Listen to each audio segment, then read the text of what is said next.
Now we will present about the latest result for the design antenna, which is we compare with the first parameter solution and the second antenna parameter solution.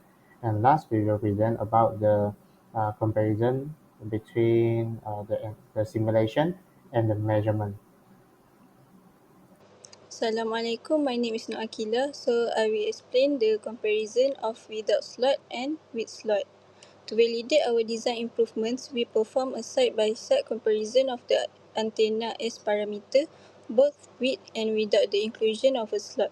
The result clearly demonstrate how a simple geometric modification can significantly enhance performance. In the top graph, the antenna without a slot shows three relatively shallow resonances at approximately 3.2 GHz, 5.6 GHz, and 6.6 GHz. However, notice that these resonances are narrow and inconsistent, with some barely crossing the critical negative 10 dB threshold. This results in very limited effective bandwidth, making this version unsuitable for wideband or multiband applications. Now, looking at the bottom graph, the impact of the slot is immediately apparent. We see two very strong distinct resonances at 2.51 GHz and 5.35 GHz. Both of these peaks clearly cross below the negative 10 dB line, while the 2.51 GHz band is narrow. It is extremely well matched. The 5.35 GHz band is particularly impressive. It is wider and reaches much deeper, dipping toward the negative 35 dB. Ultimately, the addition of the slot improved the usable bandwidth and matching across the board, especially in the higher frequency band. This confirms that the slotted design is the superior choice for modern multi-band systems. So now I would like to talk about the comparison of antenna with slot and with the fits. So for the upper one, which is a slot, and also the bottom one is with the fits. So for the parameter, in lower band resonance, for the top graph we get 2.51 GHz and the bottom we get 2.57 GHz.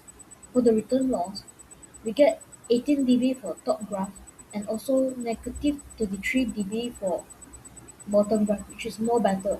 And for the upper band resonance, the top graph will get 5.35 GHz and 5.81 GHz for bottom graph.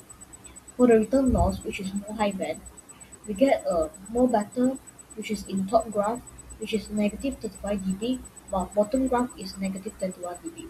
So for the overall matching, the top graph is strong at high band, while the bottom graph is strong at low band.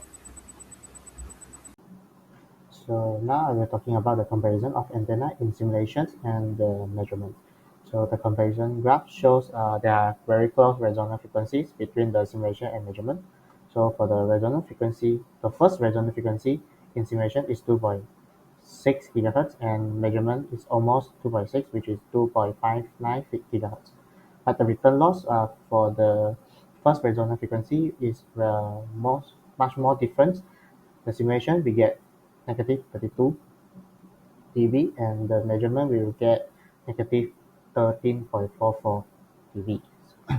So next is the second resonant frequency.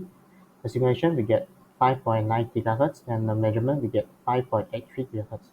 And the return loss for the second resonant frequency is almost the same, which is we get simulation is negative 21 and the measurement we get negative 16.93 dB. So the triple S11 result now in simulation compared to measurement.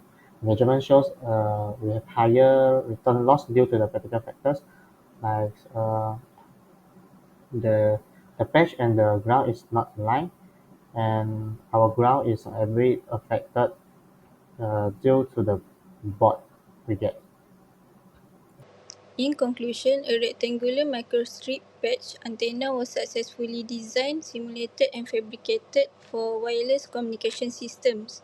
The introduction of a slot and insert feed significantly improved impedance matching and enabled dual band operation.